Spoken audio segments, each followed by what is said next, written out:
You want to get your food product into a retail store? Well, I'm going to give you 5 reasons why that may not be a great idea and you should probably go with a food business online.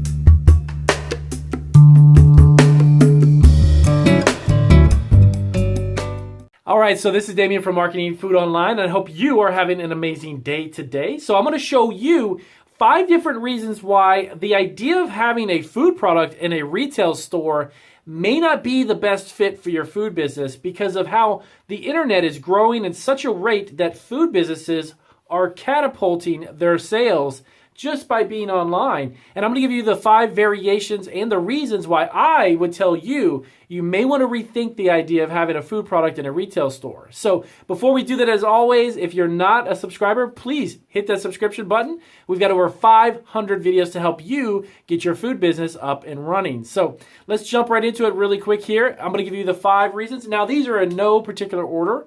I'm just going to give you some things to think about. I personally have, my wife and I started our food business, our candy business. We've actually been in retail stores and we also have been online. I've actually stepped away from the retail realm for a while because our business being online has been much more profitable and we've been able to get into the market much faster with products without having to wait for a buyer to give us a big thumbs up.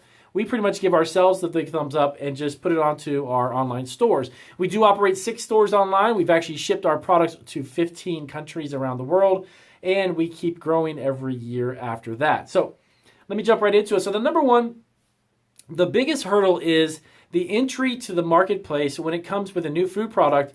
If you do it through a store like an eBay, an Amazon, or an Etsy, or even your own website, the entry to the marketplace is a much faster one.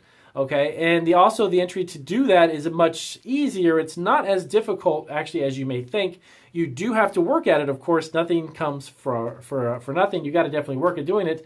But the idea of getting online and having a product in front of millions of customers instead of locally at a grocery store where you may just get some foot traffic of a couple of hundred or even a couple of thousand people a month, it's a much more better use of your time as far as putting together a product, getting it rolled out to a website or getting it onto a platform like a eBay or Etsy or an Amazon. Plus, those platforms already have customer base already built in, and it's something I've talked a lot about on some of my other videos in regards to getting a food product out there. So getting it into the entry, the getting a product out into the marketplace is a much faster and smoother doing it online than it would be trying to get it into a retail store. So the other great thing about having the ability to put a store together and create your food product and you put your product up is that you have 100% control over what you sell. Now, what I mean by that is that if, there's a lot of buyers who could look at a food product and if you've got 5 or 6 different variations of that product and they only choose one because they think that one particular flavor is going to sell really well in a certain area of the country or that it has the potential to do fantastic in like 4 or 5 stores, that's not giving you enough exposure for your food product. And again, you're only going to be getting thousands and thousands of people as opposed to the potential of millions of people. And it's not just in the US. If you go to these platforms and let's say you open a store on eBay and you offer international shipping, you can expose your product to millions of more customers than you would if you just had it at a brick and mortar store and a grocery store gave you 10 or 12 stores in their district and you've only got a very limited amount of people who are looking at it. Now, the other good benefit to that is the fact that when you're online and you're getting millions of people to look at your product, there's a good likelihood that more of them will buy it. Now, there's one thing when your customer goes to a grocery store and you're walking around with your cart and you look at a product and you decide not to buy it, you're not getting that sale. Your product is sitting there. And if it sits there for a certain period of time and it doesn't move based upon how that grocery store sees your product, then they're going to pull it off the shelf and you're not going to have any more of your product there, period. That's how many retail stores work. If there's not a certain percentage of sales or a movement of your product on a regular basis, it's going to get the boot. And that is something that you could steer away from because of the fact that when you've got an online e-commerce store, you could put up 1,000, like on eBay, you could put 1,000 different products on listings of items that you sell, and you're not taking up any space on the shelf So if it sits there for a while as a listing and no one's buying it, you can leave it there as long as you want to. So it gives you more control over how long your product is going to be available to be viewed by potential customers. The thing with brick and mortar retail stores, and I'm only talking about this because of the experience I had, we would set up the stores in the area that we're in, and we would put the physical product up there. And they also would only give us so much space. So let's say they gave you 10 stores and you had a product on a shelf and it didn't sell very well and it's sitting there. What could potentially happen is they're going to either remove that from the store or they could even sell out of it. And let's say you had put 12 bags on a shelf and you were the one that's going to replenish it and fill up that shelf. Every time that it sells out and you've got no product there, you're making no sales. Online, it's different. You can set your quantity available. You can set that over several hundred or even a couple thousand units. And from there, you can begin to sell the product and it's always available 24/7. Okay. So the second part of that was the fact that you have much more control over what you're going to offer and how much and how long you can keep the product available. Okay. Retail stores only have so much physical space. They can only stock so much. So out of the stores that they could potentially give you, if you have a new product and they roll it out just to a few stores, you could be actually missing sales just because of the fact that they've sold out. That's something that can never happen online if you create your listings the right way. That will never happen. So the next one is you can grow faster with your own store. And it's kind of a little bit of what I touched on just now, but the idea that if you come up with another product, or maybe you begin to flip groceries, or you wanted to incorporate a handful of other products that you don't make, that's very flexible for you to basically expand your store and almost in a sense have your own kind of whole food store online, or have your own grocery store online, or have a food business that can grow and grow exponentially. You could keep adding more and more products. That is completely in your control when you're online. When you're in a grocery store, to get a new flavor in, it could take a buyer months or even weeks to try to analyze your product, to look at it, to taste it, to work it into their inventory, to get your barcode in their system. There's a huge amount of time from you coming up with a new flavor that you just want to implement and get it to the stores. There's a big gap of time between the buyer getting it, you making it, shipping it, the logistics, the moving, and then eventually making it to the shelf. And you're just simply wanting to turn it over and start making some money. Being online is going to eliminate all of that. You don't have to do that because you are the one that's controlling the amount of products you have, the types of products that you have, the flavors, the size of the packaging, anything that goes on, you are in control of that. It's one of the most beautiful things about having a store on an Etsy or an eBay platform or an Amazon platform is that you can keep adding products to whatever it is that you want to do, even if it happens to be products that you're looking to resell. Now, that brings me to number 4, and it kind of touched on it just a little bit in number 3, but that is the opportunity. So when you are looking to create a store online, or you want to have a line of your own products, the opportunities are limitless. There is nothing, almost literally nothing, that's constraining you as far as adding new products or adding new product lineups, or if you want to go in different variation, maybe you're making gluten-free stuff and then you got into making sugar-free stuff and you wanted to add that to your product lineup. The sky's the limit. The opportunities are endless. As long as you're creating the listings correctly and you've got the right information, you've got beautiful pictures, and you've got great keywords, you're good to go. And there's nothing that could stop you or hold you back from doing that. When we started our eBay store as a business, as our candy business, from a personal account, when I first started e-commerce, I had like what's known as a personal account. It wasn't our business account.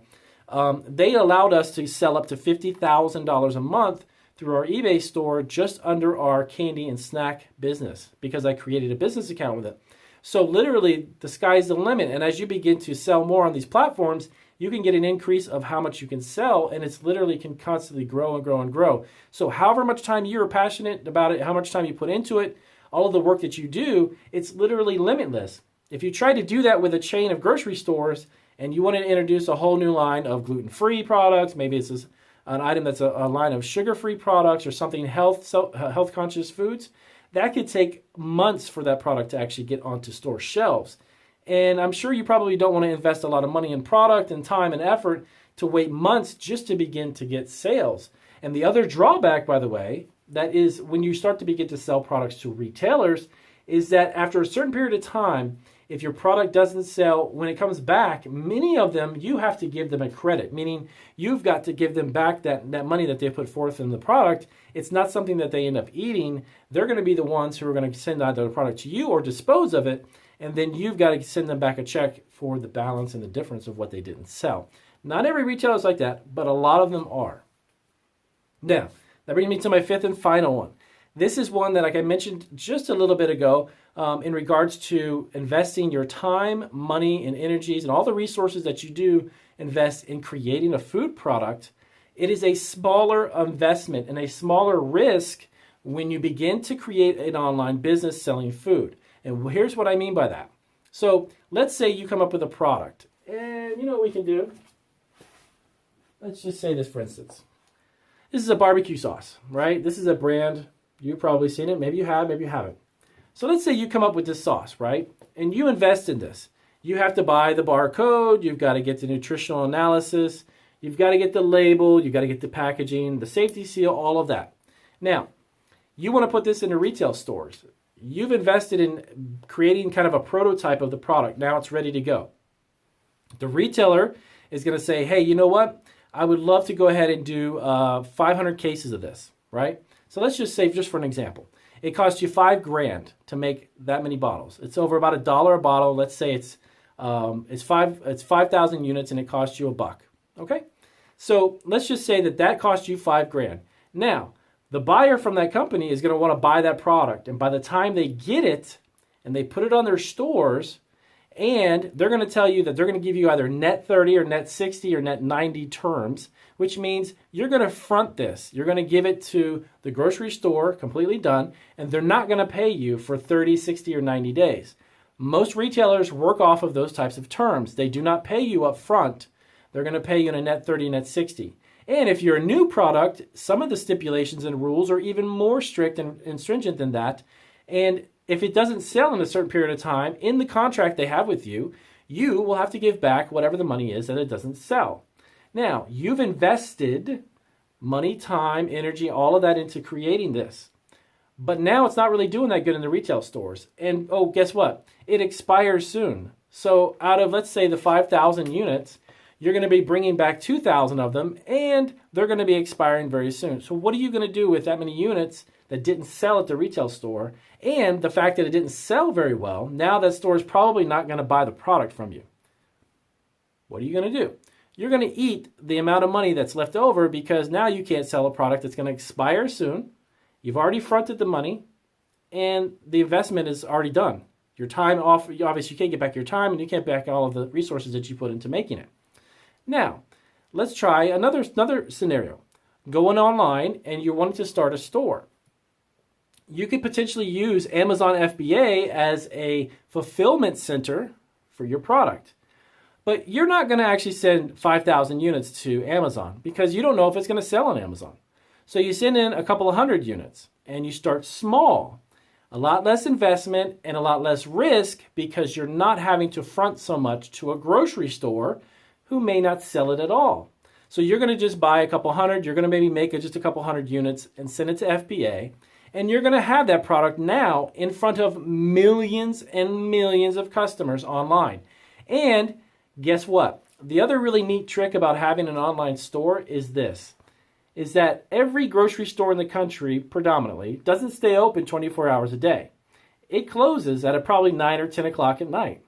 Now, all night long till the next morning, nobody's looking at barbecue sauce, nobody's buying it. Now, this is, of course, just an example. Online, your product is available 24 hours a day, every single day of the year. And guess what?